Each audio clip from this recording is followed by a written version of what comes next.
Isang pagbati mula sa Oferian Heritage Conservatory. Ito ang pagsisimula ng World Territories na inilatag ni Noah matapos ang baha. Ipapaliwanag natin ang mga muhon or landmarks sa pagitan ng mga teritoryo ni Shem, Ham at Japheth. Bakit mahalagang maunawaan ang World Territories? Number 1, para makilala natin ang ating mga sarili. Number 2, para guided ang ating bansa sa magulong geopolitics. Number 3, para alam natin kung saan tayo dapat lumugar sa biblical at geopolitical issues. Ang mga prophecy ay events, mga pangyayari, ibig sabihin, mahalaga ang lokasyon at territorial boundaries. Hindi mo pwedeng talakayin ang isang pangyayari kung hindi mo alam ang mga location. That is extreme foolishness. Sa Tagalog, katangahan. Halimbawa na lang natin ang Gog at Magog. Paano mo malalaman sino si Gog, sino si Magog sa kasalukuyang panahon kung hindi mo alam ang family tree ni Noah at ang kanilang mga territory? Basta ka na lang magtuturo sa China kasi may dragon, sa Russia kasi katunog na hermeneutics. Extreme idiocy po yan. Para hindi masayang ang inyong oras, habang kami ay naghahanda para sa World Territories, siguraduhin yung napanood at naunawaan ang Rivers of Genesis series. Critical po yan sa territorial boundaries. Kapag nilaktawan nyo ang Rivers of Genesis, wala na. You lost your trail. Tandaan ang pagkakasunod-sunod ng dapat panuorin. Number 1, Introduction to the Rivers of Genesis. Number 2, Gihon. Number 3, Parat. Number 4, Hiddekel. Number 5, Pison. Babala, huwag kayong manunood ng mga uploaded videos kung saan-saan. Wala po kaming Facebook account at ingat po sa mga impostor na ginagamit ang Oferian Heritage Conservatory. Manood lamang direkta sa ating YouTube channel dahil maraming chap-chap videos ang naglipana sa labas kung saan inalis na nila ang mahahalagang bahagi kung ito ay sumasalungat sa gusto nilang doktrina. Mahalaga ring tandaan, ang mga videos ng OHC ay para lamang sa mga seryosong gustong matuto. Magpapauna na kami.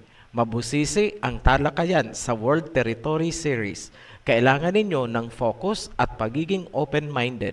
Sa mga matagal nang naghihintay ng World Territories, pasensya na kung ngayon lang ito nasimulan. May hinintay kasi tayong impormasyon.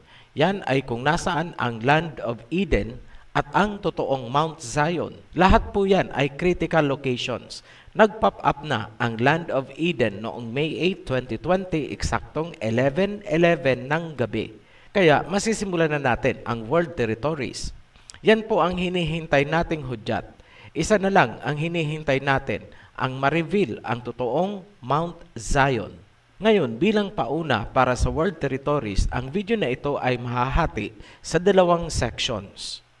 Ang first section o section 1 ay tungkol sa Jubilees bilang reference. Alam namin, Ito ang intriga ng mga ignoranting mangmang na gustong i-discredit ang ating presentation. Kaya ito ang unang preparation. Bakit Jubilees ang ginamit natin?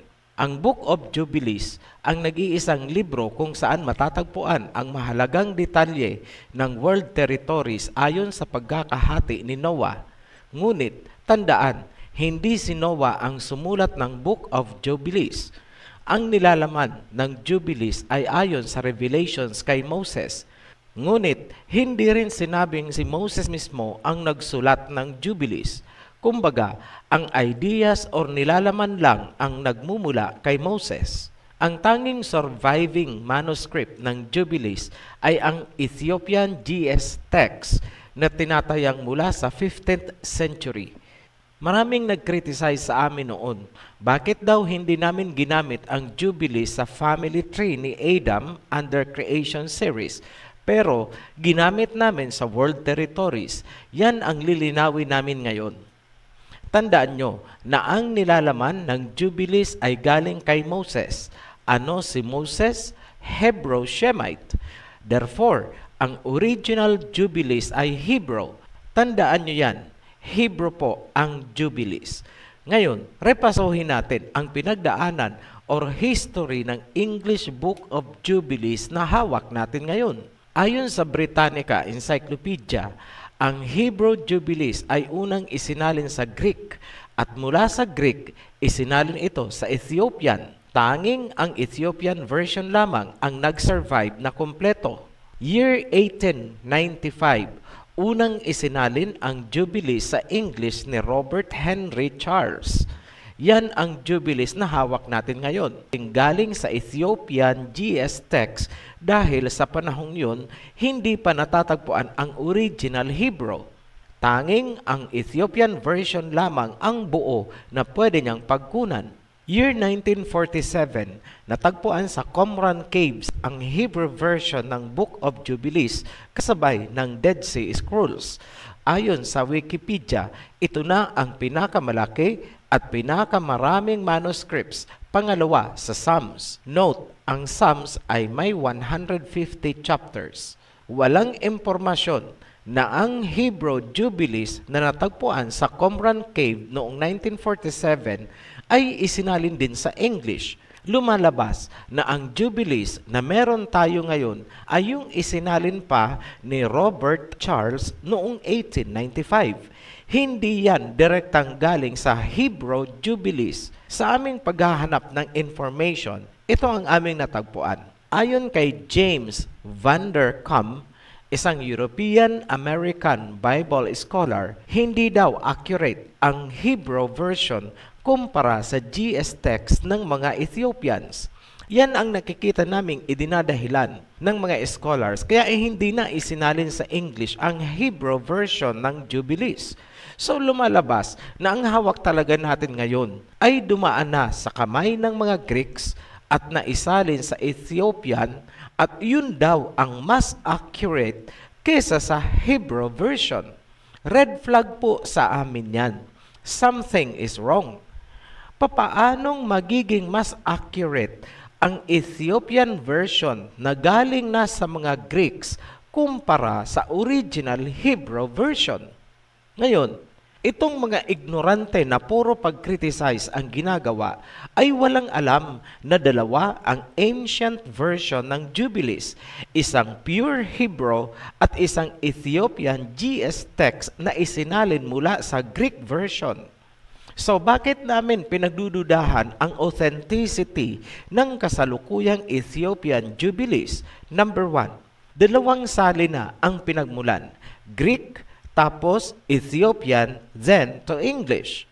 Number 2, may history ang mga Greeks sa pagmanipula ng mga translations, gaya ng pagpapalit ng tunay na pangalan ng Ama at ng Mesaya sa Biblia. Number 3, ang family tree ni Adam sa Jubilees ay in conflict sa nilalaman ng Genesis. Ito ang punto ng OHC. Napakadaling sabihin ng mga scholars na inaccurate ang Hebrew version, pero Hindi ka panipaniwala dahil si Moses na pinanggalingan ng totoong Jubilees ay Hebrew Shemite. It is logical to think na may nakita sila sa Hebrew version na hindi kanais-nais o hindi favorable sa kanila, kaya mas mabuti pang huwag na lang isalin. At ang pananatilihin na lang ay ang version ng mga Greek na isinalin sa Ethiopian. Walang pinagbago, dating gawi. Ngayon, alam nyo na bakit hindi namin ginamit ang Jubilees sa family tree ni Adam. We stick to Genesis. Ngayon, bakit naman ginamit natin sa territorial boundaries? Sagot, dahil madali ma-verify kung tama ang nilalaman na andyan ang world map, archaeology, history, at kung ano-ano pang sciences na pwede mong gamitin para ma-validate ang nilalaman ng information. Bakit hindi kasama ang Jubilees sa Biblia? Sagot, ang Jubilees ay isa sa mga librong hindi isinama ng Sanhedrin noong pinakanonize ang Biblia.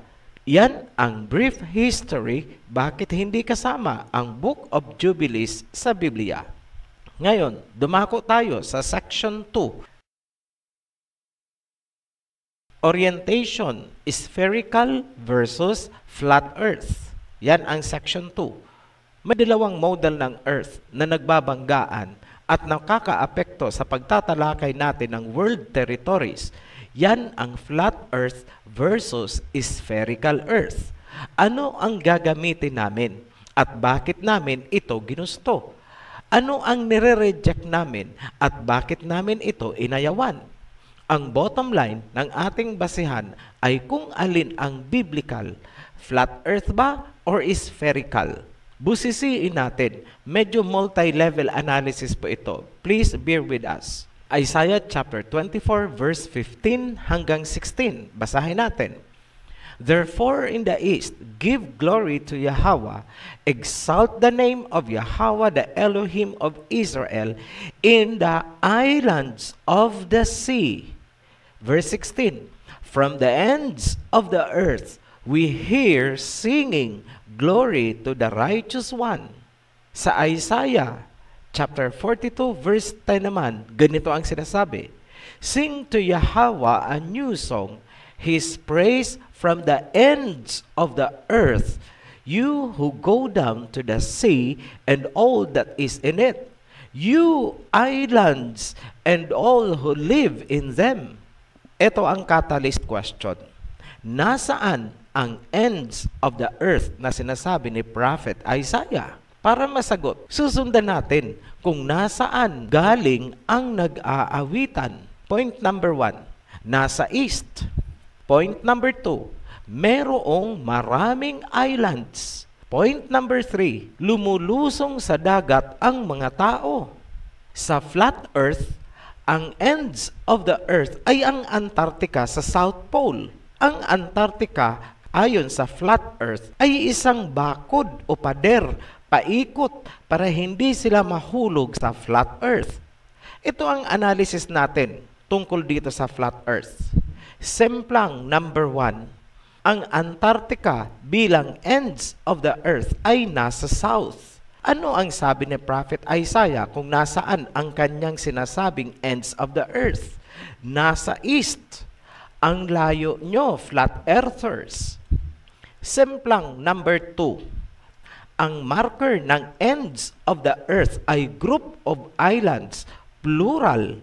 Sablay ang Antarctica dahil hindi po yan group of islands. Simplang number 3, ayon kay Prophet Isaiah, may mga nakatira sa islands at the ends of the earth at sila ay nag-aawitan. Sablay ang Antarctica. Ang sinabi ni Prophet Isaiah ay nag-aawitan. Ibig sabihin mga tao, hindi syokoy. May mga tao bang nakatira sa Antarctica? Wala. Nakatatlong sablay agad kayo, flat earthers. Bilangin nyo, 3 yan. Madadagdagan pa yan. Ituloy natin. Sundan ang nag-aawitan. Psalms chapter 65 verse 8. The whole earth is filled with awe at your wonders. Where morning dawns, where evening fades, you call forth songs of joy. Analysis. Where morning dawns, tinutukoy ang east or silangan. Sa previous verse, napatunayan na natin na ang ends of the earth ay nasa east, kung saan pumuputok ang araw at naglalaho ang gabi. Ngayon, talasan ang pandinig at huwag kukurap. May circular line o guhit sa pagitan ng dilim at liwanag. Ibig sabihin, nilagyan ng boundary ang east at saka ang west. Basahin ang parallel verse, Job 26, verse 10. He hath compassed the waters with bounds until the day and night come to an end. Medyo malabo ang King James Version sa verse na ito. Tingnan natin ang verse sa isa pang version. Job 26, verse 10 pa rin ito. Easy to read version.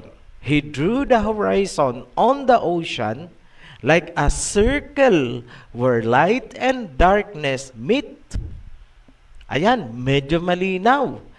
Ang circular or pabilog na linya ay iginuhit sa katubigan kung saan nagtatagpo ang liwanag at dilim. Technically, ang tinutukoy ay kung saan nagtatagpo ang east at saka ang west. Saan iginuhit ang pabilog na guhit? Sa ibabaw ng katubigan. Note, walang tatamaang lupa, katubigan. Ngayon, maraming katubigan sa mundo. Saang bahagi itong katubigan na ito? Proverbs chapter 8, verse 27. English Standard Version. When He established the heavens, I was there. When He drew a circle on the face of the deep. Malinaw ang isa pang description na nasa ibabaw ng malalim na katubigan. At ayon sa mga verses na binasa natin kanina, ito ay nasa point kung saan pumuputok ang araw, sumisikat ang araw, sumisilang ang araw, where morning dawns and evening fades. So magdeduce na tayo, deductive thinking po ito, para mabuo natin ang key points. Ito ang nakuha natin. Number 1, ang guhit ay circular. Number 2, ang guhit ay sa pagitan ng east at west. Therefore, galing ito sa north papuntang south. At tandaan, ito ay circular. Number 3, ito ay nasa east, kung saan nagpi-fade ang gabi at ang araw ay sumisilang. Number 4, nasa ibabaw ng malalim na katubigan. Ito na ang simplang number 4 ninyo, flat earth. Ang guhit na hahati ng liwanag sa dilim ay circular, hindi siya straight. Ang guhit ay boundary sa pagitan ng east at saka west. Ibig sabihin, ang linya ay magmumula sa north papuntang south dahil hindi mo mahahati ang mundo into east and west kung ang linya ay hindi manggagaling sa north papuntang south. Malinaw po ba? Sige, simulan nyo nang maghanap ng guguhitan nyong katubigan sa flat earth ninyo. Circular po yan na manggagaling sa north to south. Yan ang pang-apat nyong tumbling. Sa pang-5, mag-i-split kayo at sabay untog ng ulo pagdating sa pang-6. Ito na ang simplang number 5. Ang guhit ay dapat nasa malalim na katubigan. Saan yan sa flat earth ninyo? Nasaan yang malalim na katubigan? Tumbling ulit, sabay split. Ito na ang pang-6. Umpog ulo kayo dito. Simplang number 6. Job 26, verse 7. He stretcheth out the north over the empty place, and hangeth the earth upon nothing.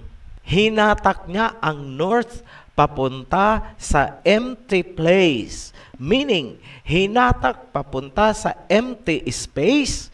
Hindi nyo pwedeng hatakin ang north papunta lang sa gitna dahil hindi naman empty ang gitna ng flat earth. Maliban na lang kung bubutasan nyo sa gitna. Walang ibang paghahatakan ng north kundi pataas, hindi papunta sa gilid dahil hindi naman sinabing He stretches the north to the south para pagilid ang hatak ninyo. Ang sinabi ay to the empty place. Ang tanging empty place na pwedeng paghilahan ng north ay pataas sa space dahil yun lang ang empty. Nakakaintindi kayo? Ano ang kinalabasan noong hinatak ang north pataas? Globe. Naiintindihan nyo ba ang binabasa nyo? Dahil naging spherical or pabilog ang mundo, kaya maiguguhit nyo na ngayon ang circular, yung boundary mula sa north papuntang south upang hatiin ang mundo into east and west. Hindi nyo yan magagawa sa flat earth. Hala, tumbling ulit, sabay split, untog ang ulo. Ngayon, magre-retaliate kayo sa amin? Reres ba kayo? Ang galing mo, Ophirian, mambati ko, sobra kang mang-asar. Aber, ikaw nga, nasaan yung guhit na sinasabi mo? Meron po. Merong guhit. Complied ang mga requirements and specifications mula sa iba't ibang bahagi ng Biblia. Ibalik natin ang description. Number 1, nasa ends of the earth, Isaiah chapter 24 verse 15 hanggang 16. Number 2, may group of islands bago ang guhit, Isaiah chapter 42 verse 10. Number 3, nasa point kung saan naghihiwalay ang dilim at liwanag, meaning between the east and the west, Job 26 verse 10. Number 4, walang tatama ang lupain dahil sa ocean ang guhit, Job 26 verse 10. Number 5, iginuhit sa malalim na katubigan, surface of the deep, Proverbs chapter 8 verse 27. Number 6, nagmumula sa north papuntang south, deduced from Job 26 verse 7 hanggang 10. Number 7, circular, Job chapter 26 verse 10 and Proverbs chapter 8 verse 27. Ang guhit na naghihiwalay ng liwanag at dilim ay ang international dateline. Get a globe and check for yourself. Number 1, nasa ends of the earth ba ang international dateline? Yes. Number 2, may group of islands ba? Yes, 7,100 plus islands. Number 3, nasa point ba kung saan naghihiwalay ang dilim at liwanag? Yes, boundary between east and west. Number 4, walang tatama ang lupain, ang guhit. Yes, walang tinamaan dahil Pacific Ocean po ang dinaanan. Number 5, malalim na katubigan ang dinaanan, surface of the deep. Yes, complied. Pacific Ocean ang dinaanan, very deep. Number 6, nagmumula sa north papuntang south. Yes, nahati ang east at saka ang west. Number 7, circular. Yes, complied dahil ang earth ay bilog. Napatunayan na natin yan. Mag-drawing na kayo ng circular line ninyo mula sa north papuntang south, nahahati sa east and west. Tingnan natin kung anong kalalabasan yan sa inyong flat earth. Pakita nyo sa amin ha. Banlawan na namin kayo para maalis na yung hapdi at kirot. Alam nyo, flat earthers, bago kayo mag-quote ng Bible, magsimula kayo sa History of the Bible series para kahit papano may idea kayo kung paano uunawain ang mga salita ayon sa vocabulary nila noon. Naintindihan nyo po ba? Sa mga laging naghahamon ng debate, lalo ka na, Pastor nanggigigil sa'yo ang isang kasamahan namin. Ito ang message niya sa'yo. Pakinggan mo, Pastor huwag kang magmalaki kahit pa triple doctorate degree ka. Dahil kung naging estudyante lang kita 5 ang grado ko sa'yo. Iiyak ka during defense kapag ako ang chair of panelist. Ipaulit ko talaga sa'yo ang thesis mo. Wag na dissertation dahil hindi ka aabot doon. Thesis na lang. Sa mga panay ang bati ko sa amin. Kasama na ang mayayabang dyan. Bago kayo maghamon at manira sa amin, siguraduhin nyo munang nagagawa nyo ang multidimensional holographic discernment to understand the dynamics of simultaneously occurring global events across time and space. Ang Biblia ay isinulat ng mga propeta habang ang kanilang consciousness ay nasa multidimensional point of convergence between the spirit and physical world. You name it, Daniel, Isaiah, Zechariah, Ezekiel, and John Revelator, to mention a few. Alam nyo kung nabubuhay lang ang mga taong yan sa physical world natin ngayon? Kami ang unang magre-recommend na bigyan sila ng triple doctorate degree honoris causa for their contributions. You need to use the same multidimensional algorithm to understand the writings of these prophets. To simplify, ganito na lang sa Tagalog para maintindihan din ng medyo hindi well-versed sa English. Ganito yan. Kapag kayo ay nagbabasa ng Biblia, at ang mga passages, yung mga letters, ay nagiging parang optical illusion, buhay at gumagalaw at nakikita ng inyong diwa, saka mo palang mauunawaan ang tunay na mensahe. Kunti lang ang alam naming may ganyang kakayahan. Isa si Rizal, pangalawa si Marcos. May kunting ganyan din si Carlos P. Romulo at si Miriam Defensor. Ganyan sila mag-isip. Ganyan umandar ang kanilang consciousness. The rest ng kilala naming madudunong ngayon ay puro linear thought ang gamit na processing. Kumbaga sa technology, analog pa lang yan. So hanggat analog ang gamit nyo, huwag munang maghahamon. Hindi tayo magkaka-level. Pasensya na kung medyo naging mayabang kami, brutally honest lang. Hindi mayabang, brutally honest. Ngayon, from the time na sinimulan namin ang Ophirian Heritage Conservatory Channel, what have we achieved so far na hindi nagawa ng sinuman for thousands of years in the past? Magbigay kami ng example. Deciphering creation, rivers of Genesis, Mosaic calendar, true Sabbath, 2 witnesses. Hindi pa nga namin nasisimulan yung deep time. Yan yung time bago yung let there be light. Ano ba talaga ang nangyari? Centuries past. Ngayon lang din na-decipher kung ano ang nasa likod ng mga obra ni Rizal. Just to name a few. Ang alam niyo ay kung ano lang yung nakasulat. Pero hindi nyo alam kung paano isinulat ni Rizal at bakit niya isinulat. Ano ang reason niya sa likod ng libro. Kumbaga ikaw ay isang author, bakit ko ito susulatin? Ano ang mga na-experience ko? Ano yung mga nakita ko? Bakit ko ito ay sinusulat na noli me tangere el filibusterismo, etc., etc.? Yun ang hindi nyo alam dahil nakatingin lang kayo sa libro. Behind the working, yung behind the stage, hindi nyo alam. So, paano namin nalaman yan? Again, you have to use multidimensional holographic discernment to discern or understand the dynamics across events, time, and space. At ngayon, boundaries naman ng world territories ang ating binubuksan. You need multidimensional holographic algorithm to do these things.